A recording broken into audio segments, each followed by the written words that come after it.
Hi everyone, it's Amanda.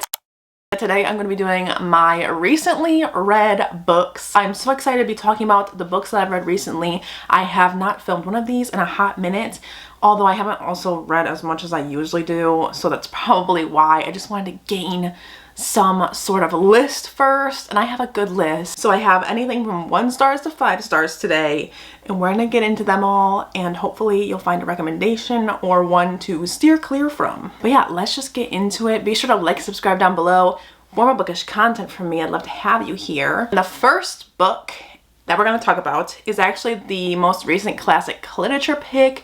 It was actually my pick that came from the audience suggestions, and this book was supposedly a dark cowboy romance, and that sounded like it would be a great time. However, it really did not deliver on what we had wanted it to deliver on. It was basically a 50 Shades of Grey dupe, but not in a good way. We were promised BDSM and ropes and, you know, all that jazz, and we did not get very much at all in that territory. So I just felt a little bit disappointed. I give this one a 3 star, or I think maybe a 2.5, just because I did like the beginning of it. It was entertaining, and then we took that break and got back into it, and once we got back into it, I just thought it was getting cheesy and also not enough dark. If it's going to be considered a dark romance, I just wanted it a little bit darker. Everybody has a different taste when it comes to dark romance and how far that they want it to go, and mine just, this didn't even fall into the realm of dark romance for me. In essence, we're basically following a whose dick is bigger contest between these billionaire horse guys, and Kiera is our main character that is being fought over, and that's how they're doing their measurement of each other's dicks. And then one of them ends up dying, and then, you know, we find out some things about our male main character that are a little bit unhinged and stalker-ish. But Kiera and Gerard are a match made in heaven. But let's backtrack. So in the beginning, Kiera is with this man who inherited her land when he married her, and they married very young. She's basically treated like a housemaid, and that just doesn't fly with Gerard, who's visiting one day for a business conversation, and he sees that she's not being treated the way she should be, and he's like, whoa, let's settle down. And then he becomes obsessed with Kiera and her marriage and breaking it up and getting with her. I have seen some good reviews for it, so I think it just depends on your taste. I'm just gonna say it right now, it was not really all that great in my opinion. Then we have, I think, my first DNF of the year, and that's House of Bane and Blood, which is a fantasy romance. It was suggested that this would be a Peaky Blinders inspired fantasy romance, which sounds great, you know, steampunk vibes. I was ready, but I DNF'd this at 50%, and it was because it was the cringiest writing that I think I've read all year, and I really hate to say that, but the dialogue was, I couldn't even believe that it was being written. I don't know. When the dialogue is cringy, I just cannot get past it. There's a fine line between that cringe, whereas like rom-coms, you can be a little more cringy and it's more forgiving, at least for me. So it just didn't work for me, but it has worked for some people. I just think it really depends once again, but I think I'm being too nice. It was just not good. Then we have The North Wind, which our very own Jayla, aka Lala Loves Lit, was the editor on, so I got to read an advanced copy of it, and I ended up really enjoying myself. I rated this one 4 stars. It is a Beauty and the Beast retelling, also pitched as Hades and Persephone. However, I think that this one really has more Hades energy than Persephone. I think our female main character, Ren, differentiates herself a lot from Persephone, but our male main character, Boreas, he definitely follows the Hades characteristics. This book has also been compared to ACOTAR, and there are a lot of parallels, especially in the beginning of the book. Ren is a lot similar to Feyre in that she is the sole provider and ensures that her sister is going to survive and has everything that she needs, if not more than she needs. She really goes out of her way to be the giver of the family, and you get to see her character growth as she realizes this throughout the book, that she's always been the one to give. and others just take. So that's really nice to see, and I loved that about the book. But basically the premise of this story is Boreas the Northwind, he comes to this town to take a woman every few years. I don't remember if it was 3 or 7 or something, but he takes a woman back with him to wed, and nobody knows what happens to these women, but it simply can't be anything good, right? So everyone's really scared. Ren and her sister are up for grabs this year, and things of course don't go as planned, and Ren's sister gets chosen to go with him, and Ren's just not having it. She volunteers as tribute, but he doesn't really want her because she's sassy. So she takes matters into her own hands and finds a way to replace her sister.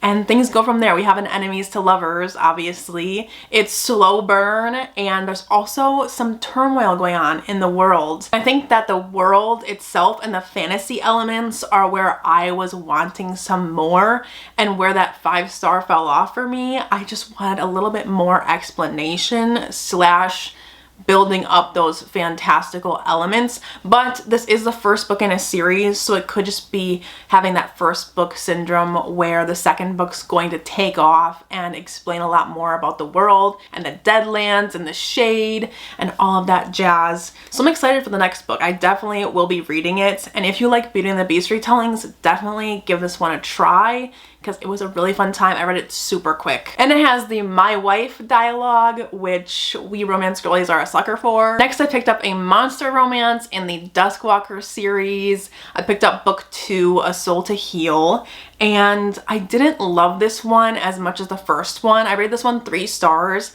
It just had tropes that I am not a huge fan of. However, I did like the mental health representation, and I did like our main characters. And we also got cameos of our first couple, which we love to see. But yeah, this one just wasn't my favorite.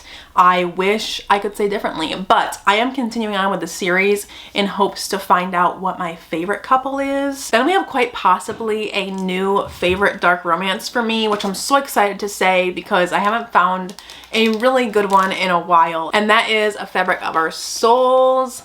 This book was everything that I personally love in a dark romance. It had mystery, thriller elements towards the latter half. It had the romance elements between 2 troubled people that had their own backstories and their own trauma. It does have a little bit of a quicker romance to it. I mean, it's a shorter book, and the relationship does take off pretty quickly. As with any dark romance, this book definitely will not be for everybody. So in this book, we follow Wynne. She is suicidal, and she ends up in this correctional facility with Liam and a bunch of friends. And in this correctional facility, we have this mystery going on. There were these missing kids, and nobody knows what happened to them, but her roommate, Liam, kind of seems to know something about what went down. So you get to uncover the mystery behind that, all while our main character, Wynne, is falling for Liam, who is in the facility for his own reasons that you find out later on. And it's just a good one. It's a good dark romance, and it had all of the things that I personally love in a dark romance. It did make me tear up at the end. I know this one makes some people cry, some people don't feel anything. I think, again, it just really depends on why you read dark romance and what you're looking for when you read it. It's hard to pinpoint that, but I think once you read enough of them, you'll start seeing the patterns of what you end up connecting with on some level. Oh, I didn't say. Did I say? This one was 5 stars. Enough said about that. Then we have the summer romance of the year, Just for the Summer. This book was a 5-star for me. I think this is my favorite out of the series, but I say that every time I read one. But I really, really love this one. And the reason that this one has a special place for me is the female friendship in this one was at the forefront of the story. Maddie was such a good friend to Emma. She gave her advice. She didn't take any shit, and she let Emma know that what she's doing is not healthy for her, and just had the best relationship. She wasn't just telling her what she wanted to hear. And sometimes nowadays it can be hard to find friendships that go more than those surface level where they're just telling you what you want to hear, like, oh, go off. Yeah, go cheat on your boyfriend, go off, queen. Like, Okay, let's take a step back. It can be hard to find friends that will tell you the truth and tell you when you need to take a step back and look yourself in the mirror and know that what you're doing is not what you should be doing. I'm not saying in this book that cheating happens, but it's just an example. I'm going off on a tangent, but I just think Maddie depicted a very good female friendship, and I'm excited if she gets her own book soon. Back to the main couple, Emma and Justin. Emma has a toxic mother, and she just has been coming in and out of Emma's life. Emma ended up in the foster care system, and yet her mom ends up still just coming in and out and creating this kind of detached attachment style for Emma, and she's really dealing with that as she navigates her own life. And then we have Justin, who has a mom that has been really great, but she's going to prison, and he is going to be the sole provider for his siblings.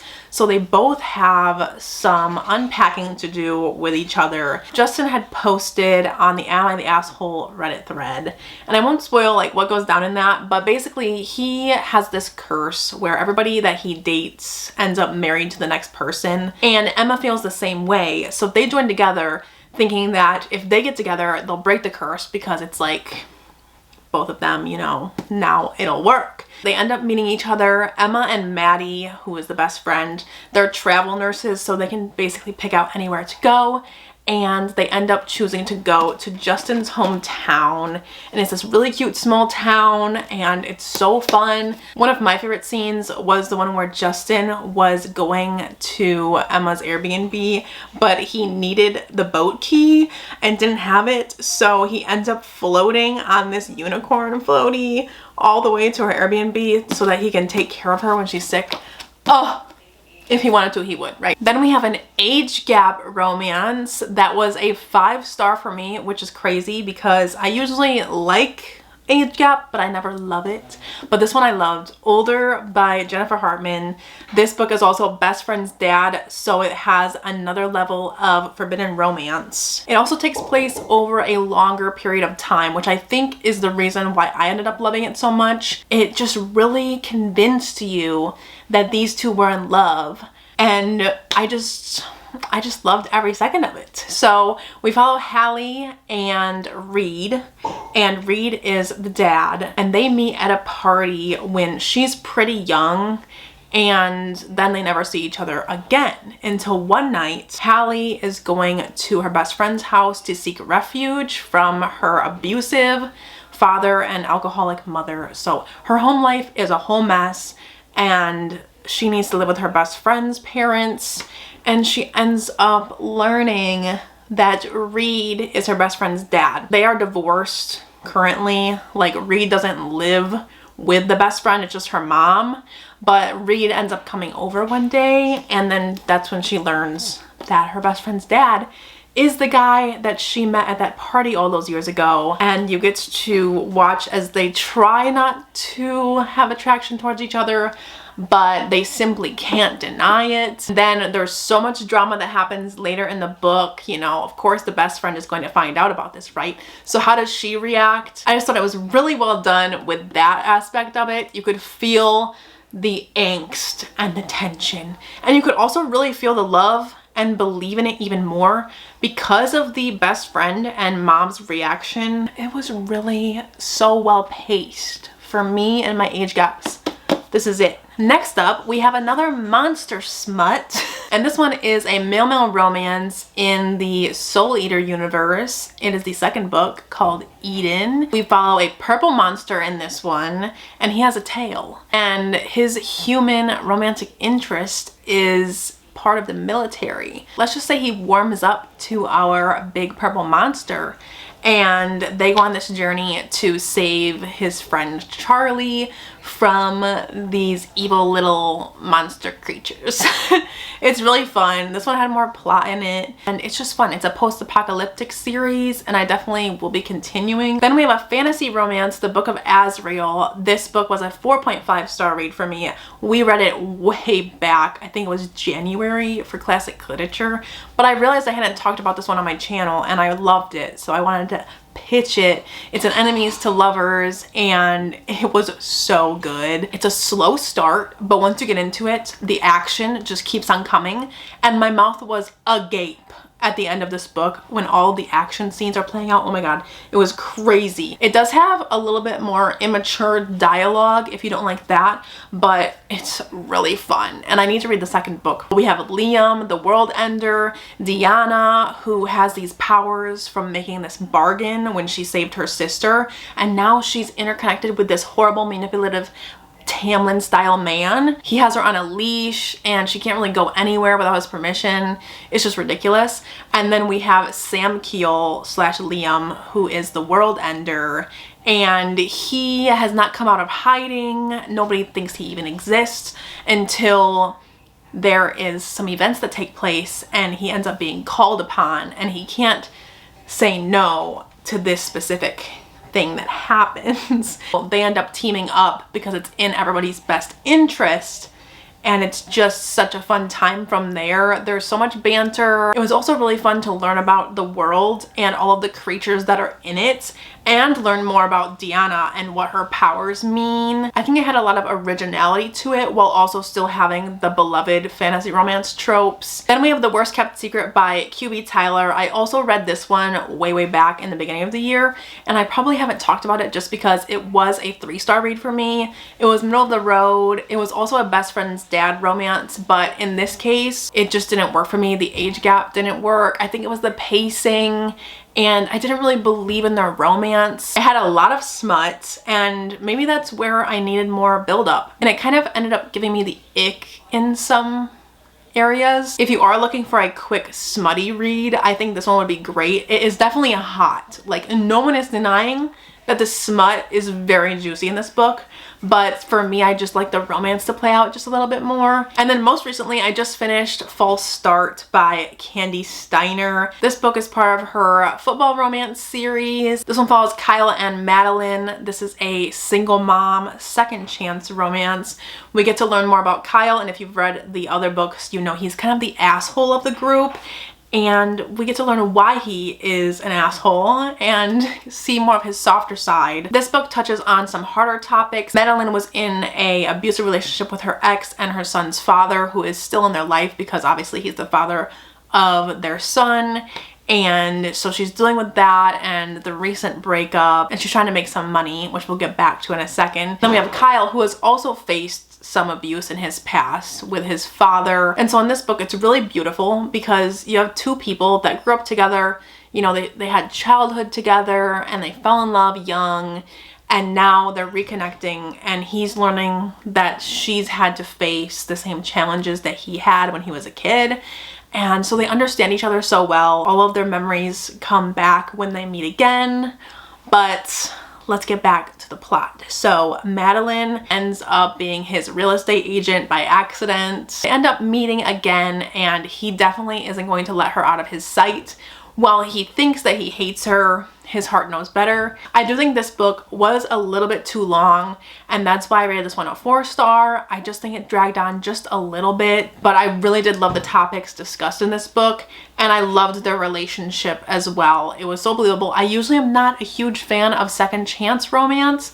I don't know, just there's something boring about it sometimes, but I really liked this one, and I am excited to read more Candy Steiner in the future. Yeah, those are all the books that I've read recently. Be sure to leave a comment down below if you have a book in mind that you'd like me to read.